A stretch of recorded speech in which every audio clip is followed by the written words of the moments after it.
أعوذ بالله من الشيطان الرجيم. بسم الله الرحمن الرحيم. ألف لام ميم. ذلك الكتاب لا ريب فيه هدى للمتقين الذين يؤمنون بالغيب ويقيمون الصلاة ومما رزقناهم ينفقون والذين يؤمنون بما أنزل إليك وما أنزل من قبلك وبالآخرة هم يوقنون أولئك على هدى من ربهم وأولئك هم المفلحون. إن الذين كفروا سواء عليهم أأنذرتهم أم لم تنذرهم لا يؤمنون. ختم الله على قلوبهم وعلى سمعهم وعلى أبصارهم غشاوة ولهم عذاب عظيم. ومن الناس من يقول آمنا بالله وباليوم الآخر وما هم بمؤمنين يخادعون الله والذين آمنوا وما يخدعون إلا أنفسهم وما يشعرون. في قلوبهم مرض فزادهم الله مرضا ولهم عذاب أليم بما كانوا يكذبون. وإذا قيل لهم لا تفسدوا في الأرض قالوا إنما نحن مصلحون. ألا إنهم هم المفسدون ولكن لا يشعرون. وإذا قيل لهم آمنوا كما آمن الناس قالوا ونؤمن كما آمن السفهاء. ألا إنهم هم السفهاء ولكن لا يعلمون. وإذا لقوا الذين آمنوا قالوا آمنا وإذا خلوا إلى شياطينهم قالوا إنا معكم إنما نحن مستهزئون. الله يستهزئ بهم ويمدهم في طغيانهم يعمهون. أولئك الذين اشتروا الضلالة بالهدى فما ربحت تجارتهم وما كانوا مهتدين. مثلهم كمثل الذي استوقد نارا فلما أضاءت ما حوله ذهب الله بنورهم وتركهم في ظلمات لا يبصرون. صم بكم عمي فهم لا يرجعون أو كصيب من السماء فيه ظلمات ورعد وبرق يجعلون أصابعهم في آذانهم من الصواعق حذر الموت والله محيط بالكافرين. يكاد البرق يخطف أبصارهم كلما أضاء لهم مشوا فيه وإذا أظلم عليهم قاموا ولو شاء الله لذهب بسمعهم وأبصارهم إن الله على كل شيء قدير. يا أيها الناس اعبدوا ربكم الذي خلقكم والذين من قبلكم لعلكم تتقون. الذي جعل لكم الأرض فراشا والسماء بناء وأنزل من السماء ماء فأخرج به من الثمرات رزقا لكم فلا تجعلوا لله أندادا وأنتم تعلمون. وإن كنتم في ريب مما نزلنا على عبدنا فأتوا بسورة من مثله وادعوا شهداءكم من دون الله إن كنتم صادقين.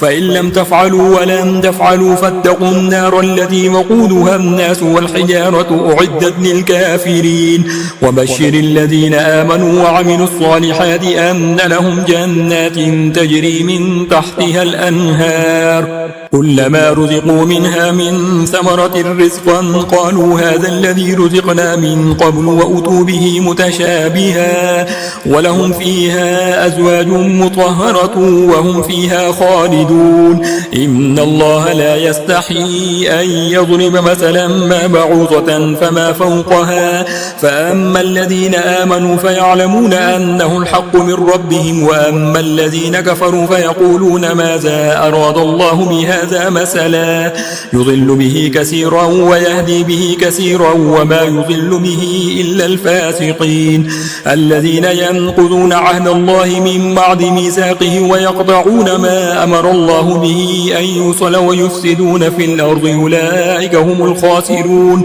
كيف تكفرون بالله وكنتم أمواتا فأحياكم ثم يميتكم ثم يحييكم ثم إليه ترجعون. هو الذي خلق لكم ما في الأرض جميعا ثم استوى إلى السماء فسواهن 7 سماوات وهو بكل شيء عليم. وإذ قال ربك للملائكة إني جاعل في الأرض خليفة قالوا وتجعل فيها من يفسد فيها ويسفك الدماء ونحن نسبح بحمدك ونقدس لك قال إني أعلم ما لا تعلمون. وعلم آدم الأسماء كلها ثم عرضهم على الملائكة فقال أنبئوني بأسماء هؤلاء إن كنتم صادقين. قالوا سبحانك لا علم لنا إلا ما علمتنا إنك أنت العليم الحكيم. قال يا آدم أنبئهم بأسمائهم فلما أنبأهم بأسمائهم قال ألم أقل لكم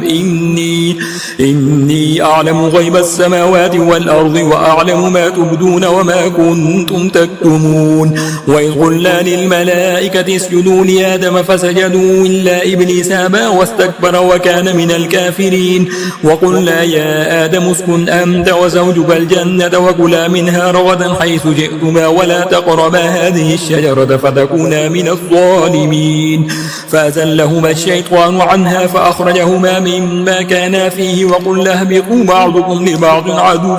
ولكم في الأرض مستقر ومتاع إلى حين. فتلقى آدم من ربه كلمات فتاب عليه إنه هو التواب الرحيم. قلنا اهبطوا منها جميعا فإما يأتينكم مني هدى فمن تبع هداي فلا خوف عليهم ولا هم يحزنون. والذين كفروا وكذبوا بآياتنا أولئك أصحاب النار هم فيها خالدون. يا بني إسرائيل اذكروا نعمتي التي أنعمت عليكم وأوفوا بعهدي أوف بعهدكم وإياي فارهبون. وآمنوا بما أنزلت مصدقا لما معكم ولا تكونوا أول كافر به ولا تشتروا بآياتي ثمنا قليلا وإياي فاتقون. ولا تلبسوا الحق بالباطل وتكتموا الحق وأنتم تعلمون وأقيموا الصلاة وآتوا الزكاة واركعوا مع الراكعين. أتأمرون الناس بالبر وتنسون أنفسكم وأنتم تتلون الكتاب أفلا تعقلون. واستعينوا بالصبر والصلاة وإنها لكبيرة إلا على الخاشعين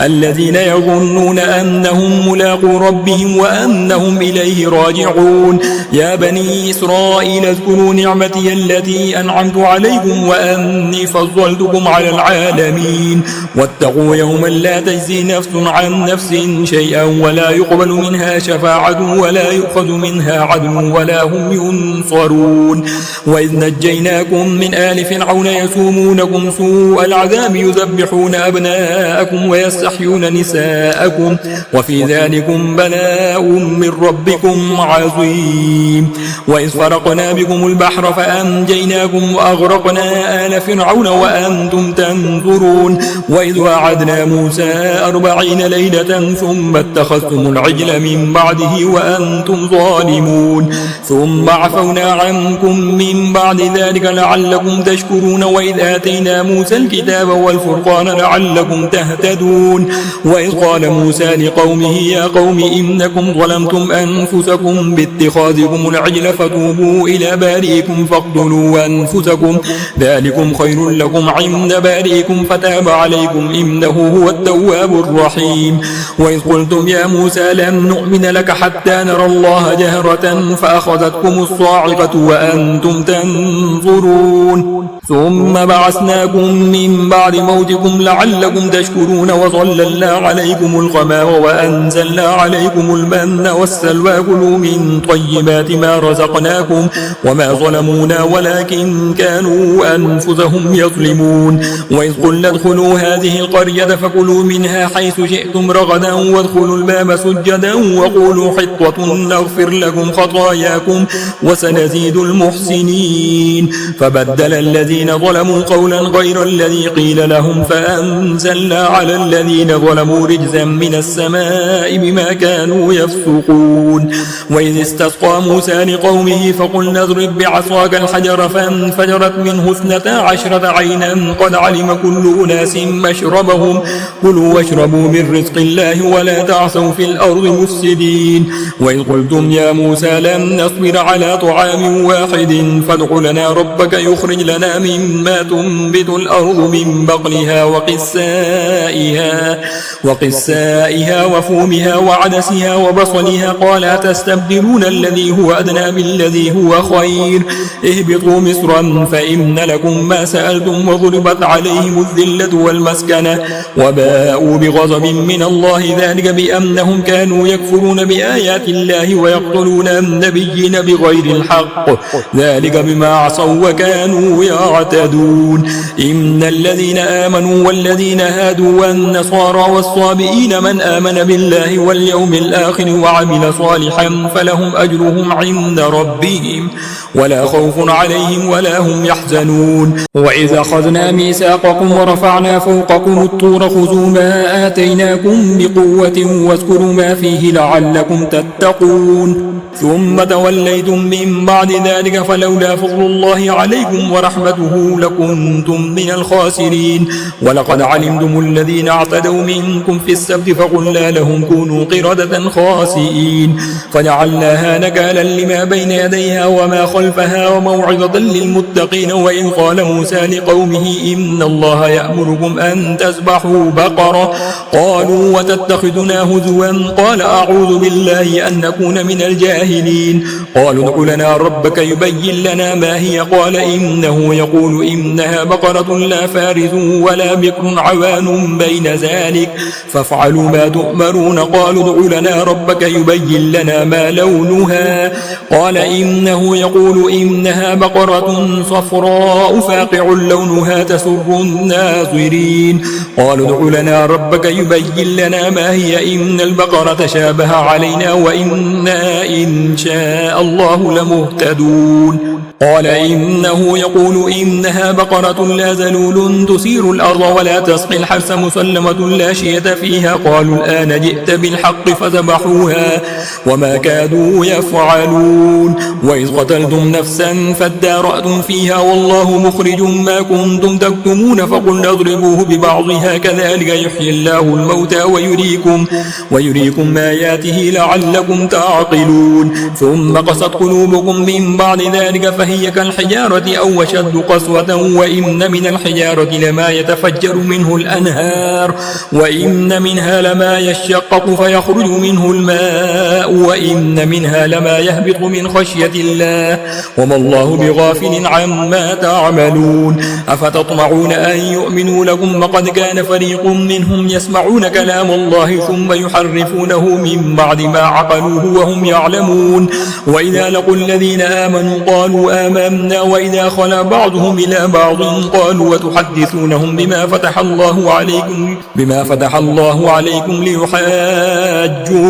به عند ربكم أفلا تعقلون أولا يعلمون أن الله يعلم ما يسرون وما يعلنون ومنهم أميون لا يعلمون الكتاب إلا أماني وإنهم إلا يظنون فويل للذين يكتمون الكتاب بأيديهم ثم يقولون هذا من عند الله ليشتروا به ثمنا قليلا فويل لهم مما كتبت أيديهم وويل لهم مما يكسبون وقالوا لن تمسنا النار إلا أياما معدودة قل أتخذتم عند الله عهدا فلن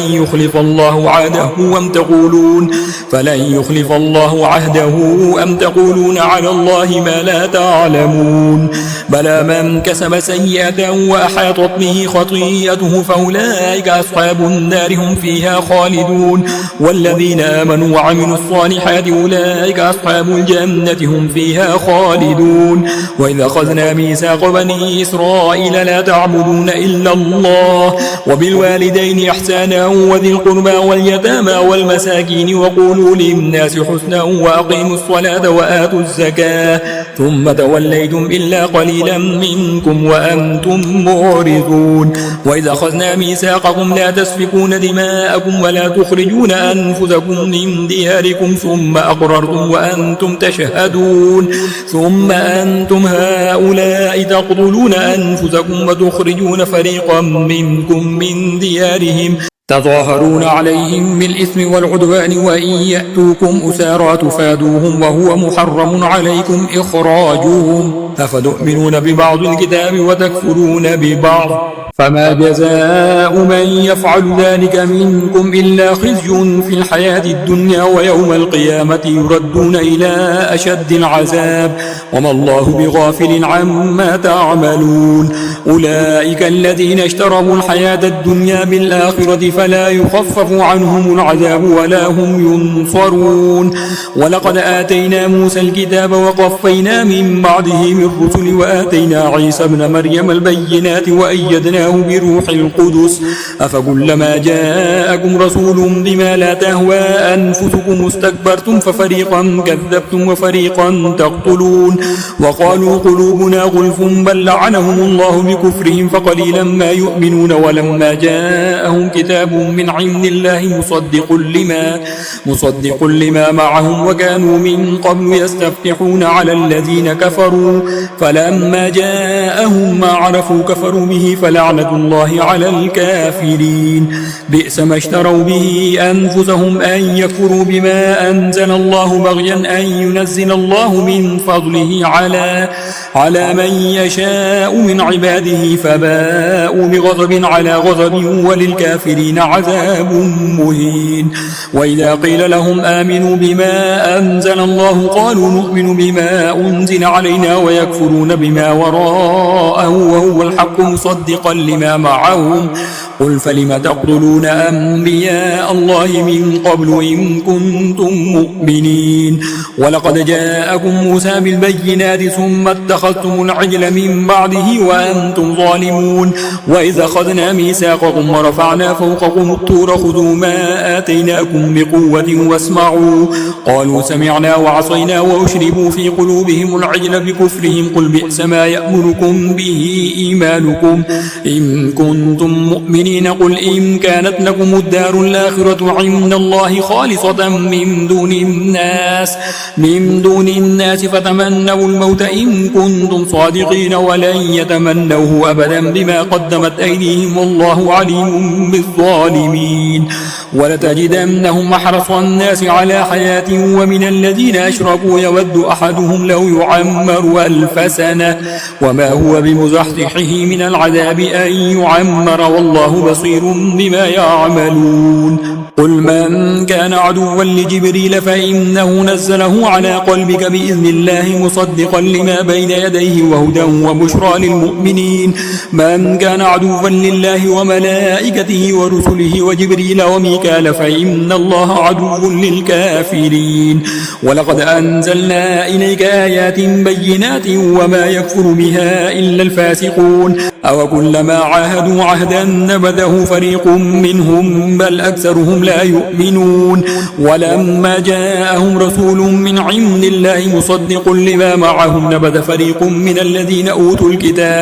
كتاب الله وراء ظهورهم كأنهم لا يعلمون واتبعوا ما تتلو الشياطين على ملك سليمان وما كفر سليمان ولكن الشياطين كفروا يعلمون الناس السحر وما أنزل على الملكين ببابل هاروت وماروت وما يعلمان من أحد حتى يقولا إنما نحن فتنة فلا تكفر فيتعلمون منهما ما يفرقون به بين المرء وزوجه وما هم بضارين به من أحد إلا بإذن الله ويتعلمون ما يضرهم ولا ينفعهم ولقد علموا لمن اشتراه ما له في الآخرة من خلاق ولبئس ما شروا به أنفسهم لو كانوا يعلمون ولو أنهم آمنوا واتقوا لمثوبة من عند الله خير لو كانوا يعلمون يا أيها الذين آمنوا لا تقولوا راعنا وقولوا انظرنا واسمعوا وللكافرين عذاب أليم ما يود الذين كفروا من أهل الكتاب ولا المشركين أن ينزل عليكم من خير من ربكم والله يختص برحمته من يشاء والله ذو الفضل العظيم ما ننسخ من آية أو ننسها نأتي بخير منها أو مثلها ألم تعلم أن الله على كل شيء قدير ألم تعلم أن الله له ملك السماوات والأرض وما لكم من دون الله من ولي ولا نصير أم تريدون أن تسألوا رسولكم كما سئل موسى من قبل ومن يتبدل الكفر بالإيمان فقد ضل سواء السبيل ود كثير من أهل الكتاب لو يردونكم من بعد إيمانكم كفارا حسدا من عند أنفسهم من بعد ما تبين لهم الحق فاعفوا واصفحوا حتى يأتي الله بأمره إن الله على كل شيء قدير وأقيموا الصلاة وآتوا الزكاة وما تقدموا لأنفسكم من خير تجدوه عند الله إن الله بما تعملون بصير وقالوا لن يدخل الجنة إلا من كان هودا أو نصارى تلك أمانيهم قل هاتوا برهانكم إن كنتم صادقين بلى من أسلم وجهه لله وهو محسن فله أجره عند ربه ولا خوف عليهم ولا هم يحزنون وقالت اليهود ليست النصارى على شيء وقالت النصارى ليست اليهود على شيء وهم يتلون الكتاب كذلك قال الذين لا يعلمون مثل قولهم فالله يحكم بينهم يوم القيامة فيما كانوا فيه يختلفون ومن أظلم ممن منع مساجد الله أن يذكر فيها اسمه وسعى في خرابها أولئك ما كان لهم أن يدخلوها إلا خائفين لهم في الدنيا خزي ولهم في الآخرة عذاب عظيم ولله المشرق والمغرب فأينما تولوا فثم وجه الله إن الله واسع عليم وقالوا اتخذ الله ولدا سبحانه بل له ما في السماوات والأرض كل له قانتون بديع السماوات والأرض وإذا قضى أمرا فإنما يقول له كن فيكون وقال الذين لا يعلمون لولا يكلمنا الله أو تأتينا آية كذلك قال الذين من قبلهم مثل قولهم تشابهت قلوبهم قد بينا الآيات لقوم يوقنون إنا أرسلناك بالحق بشيرا ونذيرا ولا تسأل عن أصحاب الجحيم ولن ترضى عنك اليهود ولا النصارى حتى تتبع ملتهم قل إن هدى الله هو الهدى ولئن اتبعت أهواءهم بعد الذي جاءك من العلم ما لك من الله من ولي ولا نصير الذين آتيناهم الكتاب يتلونه حق تلاوته أولئك يؤمنون به ومن يكفر به فأولئك هم الخاسرون يا بني إسرائيل اذكروا نعمتي التي أنعمت عليكم وأني فضلتكم على العالمين واتقوا يوما لا تجزي نفس عن نفس شيئا ولا يقبل منها عدل ولا تنفعها شفاعة ولا هم ينصرون وإذ ابتلى إبراهيم ربه بكلمات فأتمهن قال إني جاعلك للناس إماما قال ومن ذريتي قال لا ينال عهد الظالمين وإذ جعلنا البيت مثابة للناس وأمنا واتخذوا من مقام إبراهيم مصلى وعهدنا إلى إبراهيم وإسماعيل أن طهرا بيتي للطائفين والعاكفين والركع السجود وإذ قال إبراهيم رب اجعل هذا بلدا آمنا وارزق أهله من الثمرات من آمن منهم بالله واليوم الآخر قال ومن كفر فأمتعه قليلا ثم أضطره إلى عذاب النار وبئس المصير وإذ يرفع إبراهيم القواعد من البيت وإسماعيل ربنا تقبل منا إنك أنت السميع العليم ربنا واجعلنا مسلمين لك ومن ذريتنا أمة مسلمة لك وأرنا مناسكنا وتب علينا إنك أنت التواب الرحيم ربنا وابعث فيهم رسولا منهم يتلو عليهم آياتك ويعلمهم الكتاب والحكمة ويزكيهم إنك أنت العزيز الحكيم ومن يرغب عن ملة إبراهيم إلا من سفه نفسه ولقد اصطفيناه في الدنيا وإنه في الآخرة لمن الصالحين إذ قال له ربه واسلم قال أسلمت لرب العالمين ووصى بها إبراهيم بنيه ويعقوب يا بني إن الله اصطفى لكم الدين فلا تموتن إلا وأنتم مسلمون أم كنتم شهداء إذ حضر يعقوب الموت إذ قال لبنيه ما تعبدون من بعدي قالوا نعبد إلهك وإله آبائك إبراهيم وإسماعيل وإسحاق إلها واحدا ونحن له مسلمون تلك أمة قد خلت لها ما كسبت ولكم ما كسبتم ولا تسألون عما كانوا يعملون وقالوا كونوا هودا أو نصارى تهتدوا قل بل ملة إبراهيم حنيفا وما كان من المشركين قولوا آمنا بالله وما أنزل إلينا وما أنزل إلى إبراهيم وإسماعيل وإسحاق ويعقوب والأسباط والأسباط وما أوتي موسى وعيسى وما أوتي النبيون من ربهم لا نفرق بين أحد منهم ونحن له مسلمون فإن آمنوا بمثل ما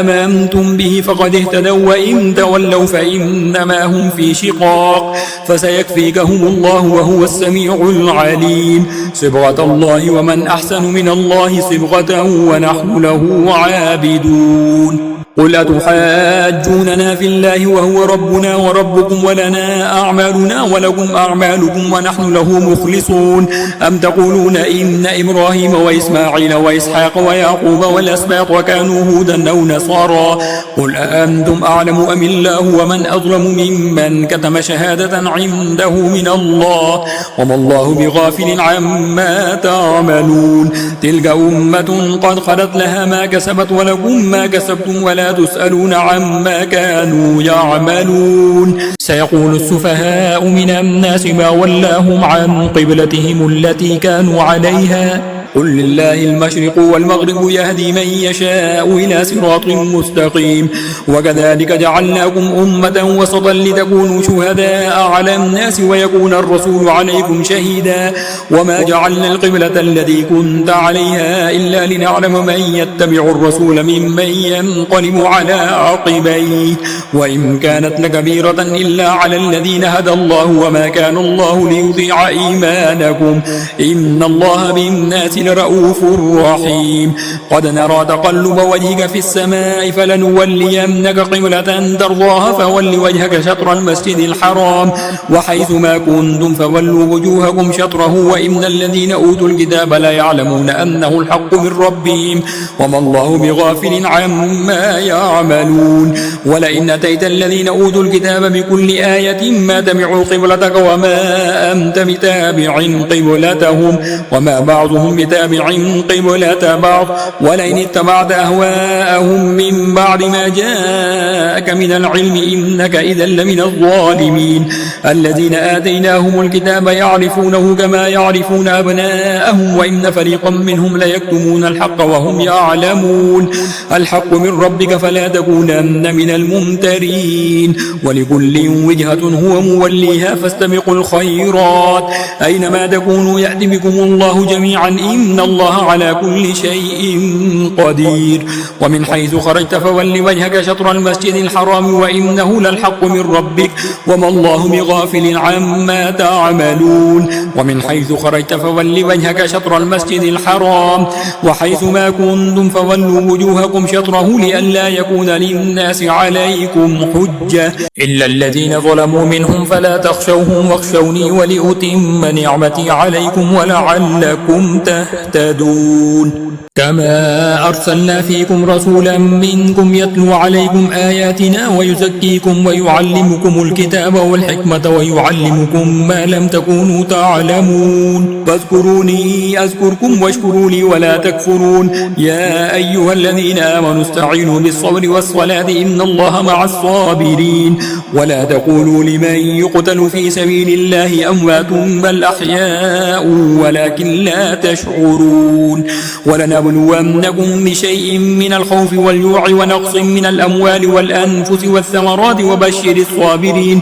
الذين إذا أصابتهم مصيبة قالوا إنا لله وإنا إليه راجعون أولئك عليهم صلوات من ربهم ورحمة وأولئك هم المهتدون إن الصفا والمروة من شعائر الله فمن حج البيت أو اعتمر فلا جناح عليه أن يطوف بهما ومن تطوع خيرا فإن الله شاكر عليم إن الذين يكتمون ما أنزلنا من البينات والهدى من بعد ما بيناه للناس في الكتاب أولئك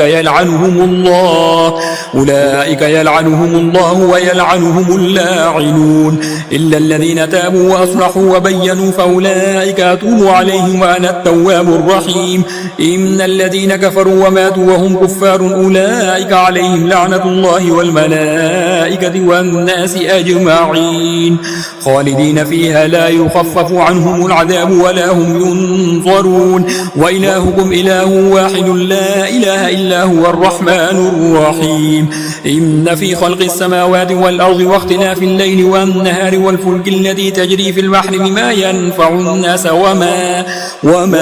أنزل الله من السماء من ماء فأحيا به الأرض بعد موتها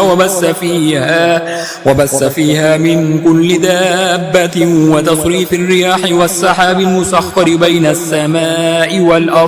والأرض لآيات لقوم يعقلون ومن الناس من يتخذ من دون الله أندادا يحبونهم كحب الله والذين آمنوا وشد حبا لله ولو يرى الذين ظلموا إذ يرون العذاب أن القوة لله جميعا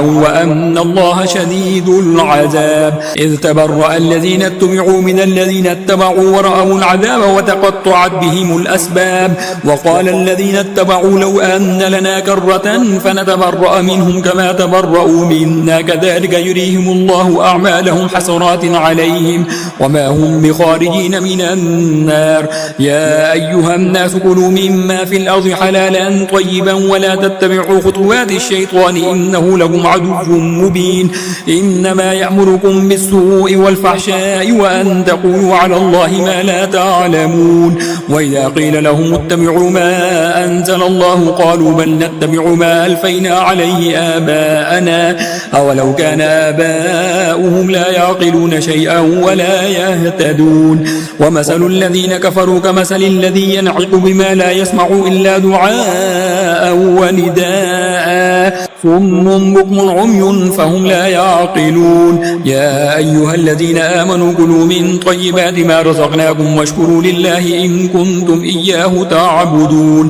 إنما حرم عليكم الميتة والدم ولحم الخنزير وما أهل به لغير الله فمن اضطر غير باغ ولا عاد فلا إثم عليه إن الله غفور رحيم إن الذين يكتمون ما أنزل الله من الكتاب ويشترون به ثمنا قليلا أولئك ما يأكلون في بطونهم إلا النار ولا يكلمهم الله يوم القيامة ولا يزكيهم ولهم عذاب أليم أولئك الذين اشتروا الضلالة بالهدى والعذاب بالمغفرة فما أصبرهم على النار ذلك بأن الله نزل الكتاب بالحق وإن الذين اختلفوا في الكتاب لفي شقاق بعيد ليس البر أن تولوا وجوهكم قبل المشرق والمغرب ولكن البر من آمن بالله واليوم الآخر والملائكة والكتاب والنبيين وآتى المال على حبه ذوي القربى واليتامى والمساكين وابن السبيل والسائلين وفي الرقاب وأقام الصلاة وآتى الزكاة والموفون بعهدهم إذا عاهدوا والصابرين في البأساء والضراء وحين البأس أولئك الذين صدقوا وأولئك هم المتقون يا أيها الذين آمنوا كتب عليكم القصاص في القتلى الحر بالحر والعبد بالعبد والأنثى بالأنثى فمن عفي له من أخيه شيء فاتباع بالمعروف وأداء إليه بإحسان ذلك تخفيف من ربكم ورحمة فمن اعتدى بعد ذلك فله عذاب أليم ولكم في القصاص حياة يا أولي الألباب لعلكم تتقون كتب عليكم إذا حضر أحدكم الموت إن ترك خيرا الوصية للوالدين والأقربين بالمعروف حقا على المتقين فمن بدله بعدما سمعه فإنما اسمه على الذين يبدلونه إن الله سميع عليم فمن خاف من موس جنفا أو إثما فأصلح بينهم فلا إثم عليه إن الله غفور رحيم يا أيها الذين آمنوا كتب عليكم الصيام كما كتب على الذين من قبلكم لعلكم تتقون أياما معدودات فمن كان منكم مريضا أو على سفر فعدة من أيام أخر وعلى الذين يطيقونه فدية طعام مسكين فمن تطوع خيرا فهو خير له وأن تصوموا خير لكم إن كنتم تعلمون شهر رمضان الذي أنزل فيه القرآن هدى للناس وبينات من الهدى والفرقان فمن فمن شهد منكم الشهر فليصمه ومن كان مريضا أو على سفر فعدة من أيام أخر يريد الله بكم اليسر ولا يريد بكم العسر ولتكملوا العدة ولتكبروا الله على ما هداكم ولعلكم تشكرون. وإذا سألك عبادي عني فإني قريب أجيب دعوة الداعي إذا دعاني فليستجيبوا لي وليؤمنوا بي لعلهم يرشدون.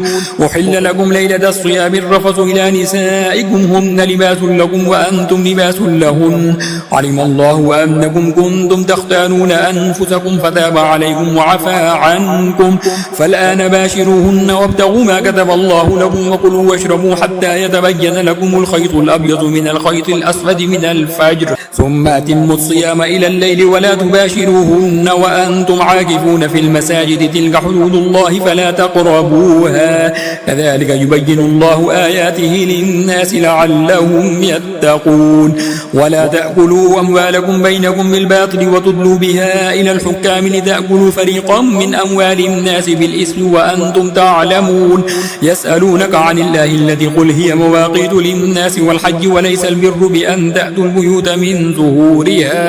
من ظهورها ولكن البر من اتقى وأتوا البيوت من أبوابها واتقوا الله لعلكم تفلحون. وقاتلوا في سبيل الله الذين يقاتلونكم ولا تعتدوا إن الله لا يحب المعتدين. واقتلوهم حيث ثقفتموهم وأخرجوهم من حيث أخرجوكم والفتنة أشد من القتل ولا تقاتلوهم عند المسجد الحرام حتى يقاتلوكم فيه فإن قاتلوكم فاقتلوهم كذلك جزاء الكافرين. فإن انتهوا فإن الله غفور رحيم. وقاتلوهم حتى لا تكون فتنة ويكون الدين لله فإن انتهوا فلا عدوان إلا على الظالمين. الشهر الحرام بالشهر الحرام والحرمات قصاص فمن اعتدى عليهم فاعتدوا عليه بمثل ما اعتدى عليكم واتقوا الله واعلموا أن الله مع المتقين. وأنفقوا في سبيل الله ولا تلقوا بأيديكم إلى التهلكة وأحسنوا إن الله يحب المحسنين. وأتموا الحج والعمرة لله فإن أحصرتم فما استيسر من الهدي ولا تحلقوا رؤوسكم حتى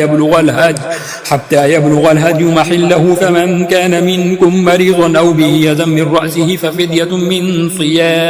من صيام أو صدقة أو نسك فإذا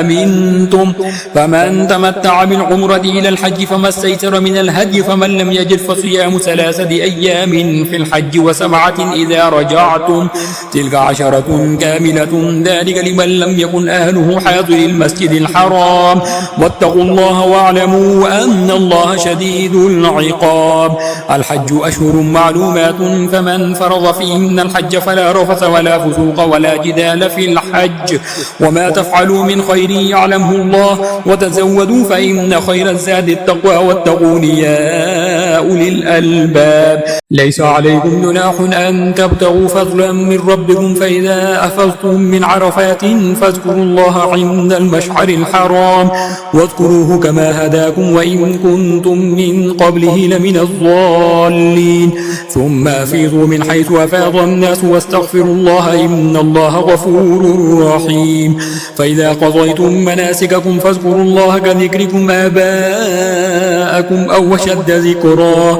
فمن الناس من يقول ربنا آتنا في الدنيا وما له في الآخرة من خلاق ومنهم من يقول ربنا آتنا في الدنيا حسنة وفي الآخرة حسنة وقنا عذاب النار. أولئك لهم نصيب مما كسبوا والله سريع الحساب. واذكروا الله في أيام معدودات فمن تعجل في يومين فلا إثم عليه ومن تأخر فلا إثم عليه لمن اتقى واتقوا الله واعلموا أنكم إليه تحشرون. ومن الناس من يعجبك قوله في الحياة الدنيا ويشهد الله على ما في قلبه وهو لد الخصام وإذا تولى سعى في الأرض ليفسد فيها ويهلك الحرث والنسل والله لا يحب الفساد. وإذا قيل له اتق الله أخذته العزة بالإثم فحسبه جهنم ولبئس المهاد. ومن الناس من يشري نفسه ابتغاء مرضات الله والله رؤوف بالعباد. العباد. يا أيها الذين آمنوا ادخلوا في السلم كافة ولا تتبعوا خطوات الشيطان إنه لكم عدو مبين. فإن زللتم من بعد ما جاءتكم البينات فاعلموا أن الله عزيز حكيم. هل ينظرون إلا أن يأتيهم الله في ظلل من الغمام والملائكة وقضي الأمر وإلى الله ترجع الأمور. سل بني إسرائيل كم آتيناهم من آية بينة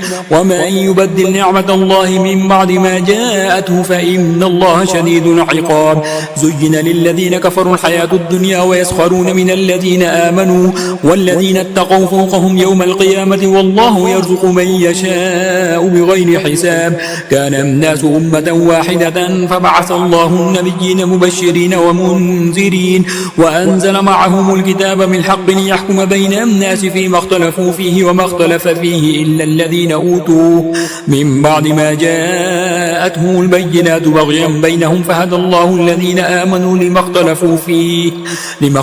فيه من الحق بإذنه والله يهدي من يشاء إلى صراط مستقيم. أم حسبتم أن تدخلوا الجنة ولما يأتكم مثل الذين خلوا من قبلكم مستهم البأساء والضراء وزلزلوا حتى يقول الرسول والذين آمنوا معه متى نصر الله ألا إن نصر الله قريب. يسألونك ماذا ينفقون قل ما أنفقتم من خير فللوالدين والأقربين واليتامى والمساكين وابن السبيل وما تفعلوا من خير فإن الله به عليم. كتب عليكم القتال وهو كره لكم وعسى أن تكرهوا شيئا وهو خير لكم وعسى أن تحبوا شيئا وهو شر لكم والله يعلم وأنتم لا تعلمون. يسألونك عن الشهر الحرام قتال فيه قل قتال فيه كبير وصد عن سبيل الله وكفر به والمسجد الحرام وإخراج أهله منه أكبر عند الله والفتنة أكبر من القتل ولا يزالون يقاتلونكم حتى يردوكم عن دينكم إن استطاعوا ومن يرتد منكم عن دينه فيمت وهو كافر فأولئك حبطت أعمالهم في الدنيا والآخرة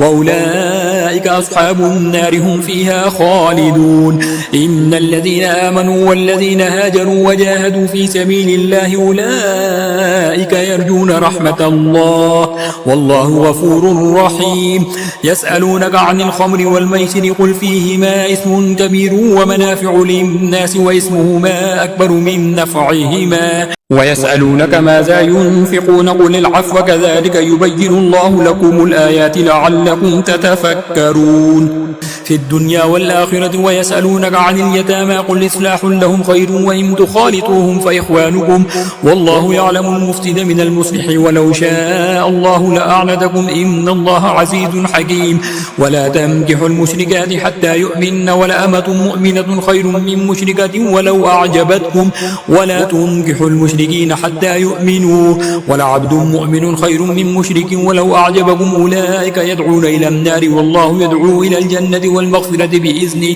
ويبين آياته للناس لعلهم يتذكرون. ويسألونك عن المحيض قل هو أذى فاعتزلوا النساء في المحيض ولا تقربوهن حتى يطهرن فإذا تطهرن فأتوهن من حيث أمركم الله إن الله يحب التوابين ويحب المتطهرين. نساؤكم حرث لكم فأتوا حرثكم أن شئتم وقدموا لأنفسكم واتقوا الله واعلموا أنكم ملاقوه وبشر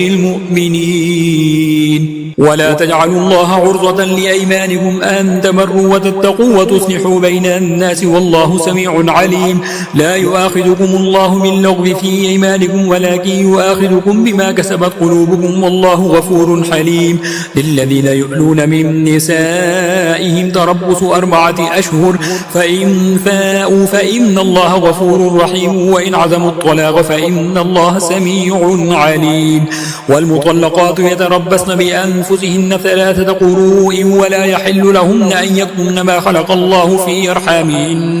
في أرحامهن إن كن يؤمن بالله واليوم الآخر وبعولتهن أحق بردهن عليهن في ذلك إن أرادوا إصلاحا ولهن مثل الذي عليهن بالمعروف وللرجال عليهن درجة والله عزيز حكيم. الطلاق مرتان فإمساكم بمعروف أو تسريح بإحسان ولا يحل لكم أن تأخذوا مما آتيتموهن شيئا إلا أن يخافا ألا يقيما حدود الله فإن خفتم ألا يقيما حدود الله فلا جناح عليهما فيما افتدت به تلك حدود الله فلا تعتدوها ومن يتعد حدود الله فأولئك هم الظالمون. فإن طلقها فلا تحل له من بعد حتى تنكح زوجا غيره فإن طلقها فلا جناح عليهما أن يتراجعا إن ظنا أن يقيما حدود الله وتلك حدود الله يبينها لقوم يعلمون. وإذا طلقتم النساء فبلغن أجلهن فأمسكوهن بمعروف أو سرحوهن بمعروف ولا تمسكوهن ضرارا لتعتدوا ومن يفعل ذلك فقد ظلم نفسه ولا تتخذوا آيات الله هزوا واذكروا نعمة الله عليكم وما أنزل عليكم من الكتاب والحكمة يعظكم به واتقوا الله واعلموا أن الله بكل شيء عليم. وإذا طلقتم النساء فبلغن أجلهن فلا تعضلوهن أن ينكحن أزواجهن إذا تراضوا بينهم بالمعروف ذلك يوعظ به من كان منكم يؤمن بالله واليوم الآخر ذلكم أزكى لكم وأطهر والله يعلم وأنتم لا تعلمون. والوالدات يرضعن أولادهن حولين كاملين لمن أراد أن يتم الرضاعة وعلى المولود له رزقهن وكسوتهن بالمعروف لا تكلف نفس إلا وسعها لا تضار والدة بولدها ولا مولود له بولده وعلى الوارث مثل ذلك فإن أرادا فصالا عن تراض منهما وتشاور فلا جناح عليهما. وإن أردتم أن تسترضعوا أولادكم فلا جناح عليكم إذا سلمتم ما آتيتم بالمعروف واتقوا الله واعلموا أن الله بما تعملون بصير. والذين يتوفون منكم ويذرون أزواجا يتربصن بأنفسهن 4 أشهر وعشرا فإذا بلغن أجلهن فلا جناح عليكم فيما فعلن في أنفسهن بالمعروف والله بما تعملون خبير. ولا جناح عليكم فيما عرضتم به من خطبة النساء أو أكننتم في أنفسكم علم الله أنكم ستذكرونهن ولكن لا تواعدوهن سرا إلا أن تقولوا قولا معروفا ولا تعزموا عقدة النكاح حتى يبلغ الكتاب أجله واعلموا أن الله يعلم ما في أنفسكم فاحذروه واعلموا أن الله غفور حليم. لا جناح عليكم إن طلقتم النساء ما لم تمسوهن أو تفرضوا لهن فريضة ومتعوهن على الموسع قدره وعلى المقدر قدره متاعا بالمعروف حقا على المحسنين. وإن طلقتموهن من قبل أن تمسوهن وقد فرضتم لهن فريضة فنصف ما فرضتم إلا أن يعفون أو يعفو الذي بيده عقدة النكاح وأن تعفوا أقرب للتقوى ولا تنسوا الفضل بينكم إن الله بما تعملون بصير. حافظوا على الصلوات والصلاة الوسطى وقوموا لله قانتين. فإن خفتم فرجالا أو ركبانا فإذا أمنتم فاذكروا الله كما علمكم ما لم تكونوا تعلمون. والذين يتوفون منكم ويذرون أزواجا وصية لأزواجهم متاعا إلى الخول غير إخراج فإن خرجن فلا جناح عليهم فيما فعلن في أنفسهن من معروف والله عزيز حكيم. وللمطلقات متاع بالمعروف حقا على المتقين كذلك يبين الله لكم آياته لعلكم تعقلون. ألم تر إلى الذين خرجوا من ديارهم وهم ألوف حذر الموت فقال لهم الله موتوا ثم أحياهم إن الله لذو فضل على الناس ولكن أكثر الناس لا يشكرون. وقاتلوا في سبيل الله واعلموا أن الله سميع عليم. من ذا الذي يقرض الله قرضا حسنا فيضاعفه له أضعافا كثيرة والله يقبض ويبسط وإليه ترجعون. ألم تر إلى الملأ من بني إسرائيل من بعد موسى إذ قالوا لنبي له مبعث لنا ملكا نقاتل في سبيل الله قال هل عسيتم إن كتب عليكم القتال ألا تقاتلوا قالوا وما لنا ألا نقاتل في سبيل الله وقد أخرجنا من ديارنا وأبنائنا فلما كتب عليهم القتال تولوا إلا قليلا منهم والله عليم بالظالمين وقال لهم نبيهم إن الله قد بعث لكم طالوت ملكا قالوا أنى يكون له الملك علينا ونحن أحق بالملك منه ولم يؤت سعة من المال قال إن الله اصطفاه عليكم وزاده بسطة في العلم والجسم والله يؤتي ملكه من يشاء والله واسع عليم وقال لهم نبيهم إن آية ملكه أن يأتيكم التابوت فيه سكينة من ربكم وبقية مما ترك آل موسى وآل هارون تحمله الملائكة إن في ذلك لآية لكم إن كنتم مؤمنين فلما فصل طالوت بالجنود قال إن الله مبتليكم بنهر فمن شرب منه فليس مني ومن لم يطعمه فإنه مني إلا من اقترف غرفة بيده فشربوا منه إلا قليلا منهم فلما جاوزه هو والذين آمنوا معه قالوا لا طاقة لنا اليوم بجالوت وجنوده قال الذين يظنون أنهم ملاقوا الله كم من فئة قليلة غلبت فئة كثيرة بإذن الله والله مع الصابرين ولما برزوا لجالوت وجنوده قالوا ربنا أفرغ علينا صبرا وثبت أقدامنا وانصرنا على القوم الكافرين فهزموهم بإذن الله وقتل داود جالوت وآتاه الله الملك والحكمة وعلمه مما يشاء ولولا دفع الله الناس بعضهم ببعض لفسدت الأرض ولكن الله ذو فضل على العالمين تلك آيات الله نتلوها عليك بالحق وإنك لمن المرسلين تلك الرسل فضلنا بعضهم على بعض منهم من كلم الله ورفع بعضهم درجات وآتينا عيسى ابن مريم البينات وأيدناه بروح القدس ولو شاء الله ما اقتتل الذين من بعدهم من بعد ما جاءتهم البينات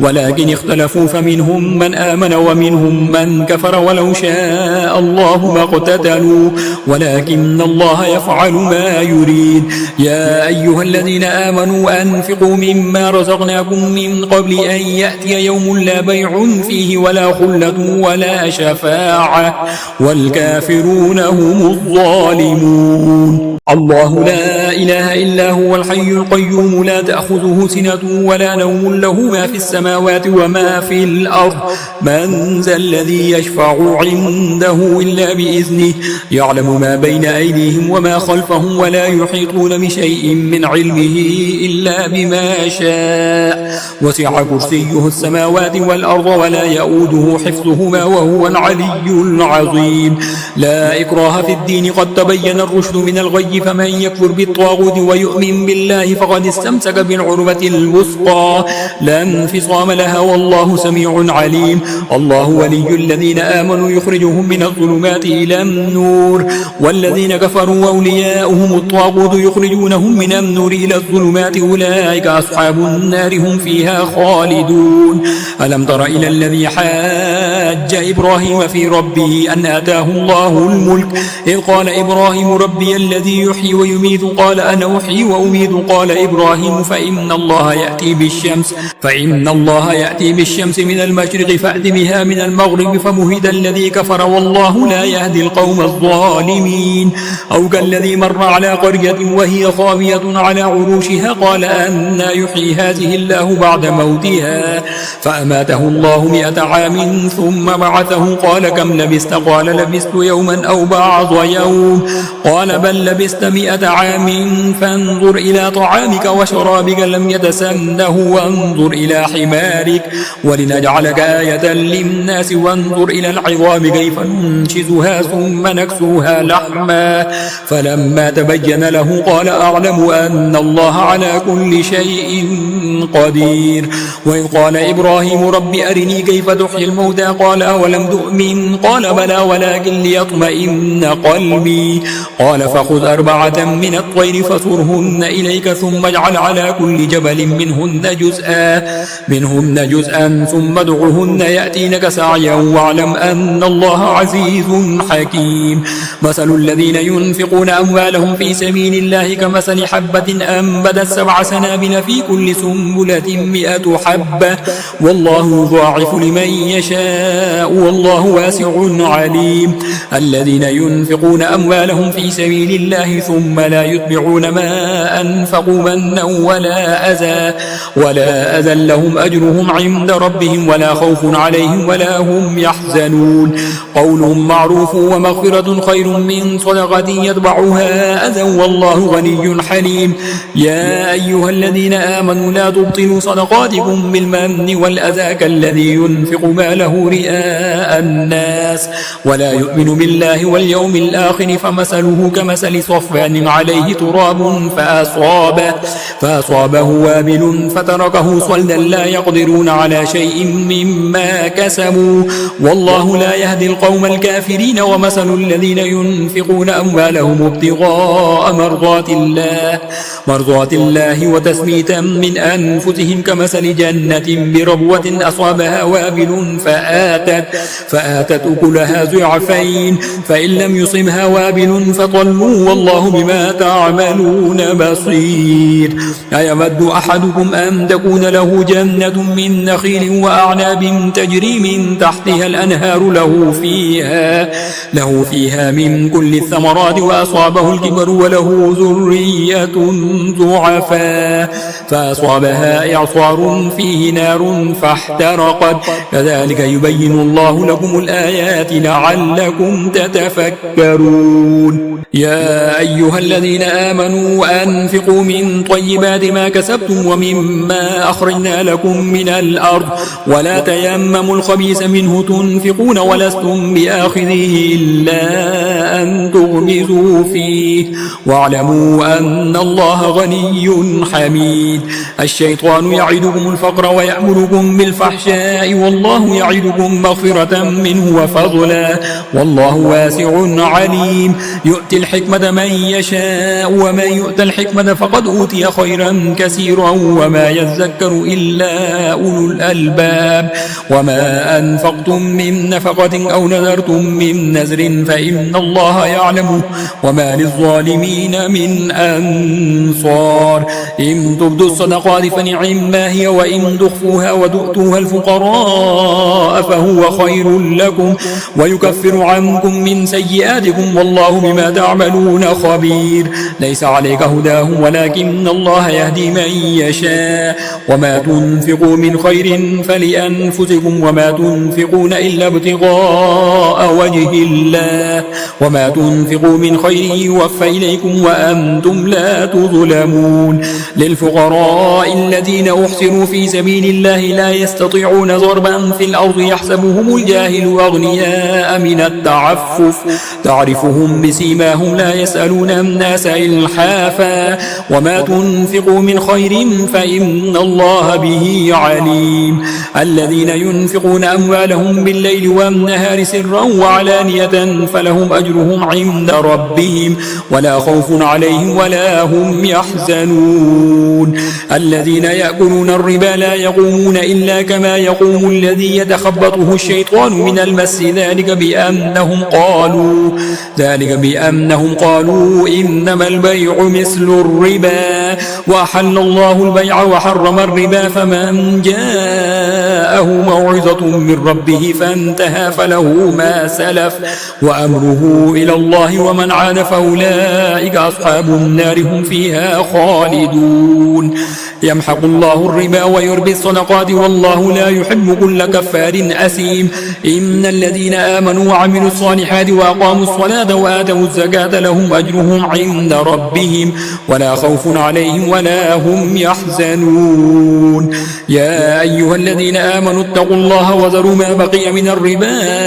إن كنتم مؤمنين فإن لم تفعلوا فأذنوا بحرب من الله ورسوله وإن تبتم فلكم رؤوس أموالكم لا تظلمون ولا تظلمون وإن كان ذو عسرة فنظرة إلى ميسرة وأن تصدقوا خير لكم إن كنتم تعلمون واتقوا يوما ترجعون فيه إلى الله ثم توفى كل نفس ما كسبت وهم لا يظلمون يا أيها الذين آمنوا إذا تداينتم بدين إلى أجل مسمى فاكتبوه وليكتب بينكم كاتب بالعدل ولا يأبى كاتب أن يكتب كما علمه الله فليكتب وليملل الذي عليه الحق وليتق الله ربه ولا يبخس منه شيئا فإن كان الذي عليه الحق سفيها أو ضعيفا أو لا يستطيع أن يمل هو فليملل وليه بالعدل واستشهدوا شهيدين من رجالكم فإن لم يكونا رجلين فرجل وامرأتان ممن ترضون من الشهداء أن تضل إحداهما فتذكر إحداهما الأخرى ولا يأبى الشهداء إذا ما دعوا ولا تسأموا أن تكتبوه صغيرا أو كبيرا إلى أجله ذلكم أقسط عند الله وأقوم للشهادة وأدنى ألا ترتابوا إلا أن تكون تجارة حاضرة تديرونها بينكم فليس عليكم جناح ألا تكتبوها وأشهدوا إذا تبايعتم ولا يضار كاتب ولا شهيد وإن تفعلوا فإنه فسوق بكم واتقوا الله ويعلمكم الله والله بكل شيء عليم وإن كنتم على سفر ولم تجدوا كاتبا فرهان مقبوضة فإن أمن بعضكم بعضا فليؤدي الذي اؤتمن أمانته وليتق الله ربه ولا تكتموا الشهادة ومن يكتمها فإنه آثم قلبه والله بما تعملون عليم لله ما في السماوات وما في الأرض وإن تبدوا ما في أنفسكم أو تخفوه يحاسبكم به الله فيغفر لمن يشاء ويعذب من يشاء والله على كل شيء قدير آمن الرسول بما أنزل إليه من ربه والمؤمنون كل آمن بالله وملائكته وكتبه ورسله لا نفرق بين أحد من رسله وقالوا سمعنا وأطعنا غفرانك ربنا وإليك المصير لا يكلف الله نفسا إلا وسعها لها ما كسبت وعليها ما اكتسبت ربنا لا تؤاخذنا إن نسينا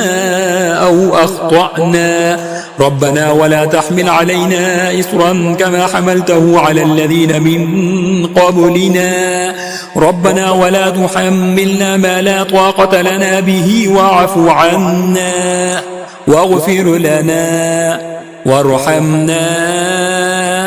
أنت مولانا فانصرنا على القوم الكافرين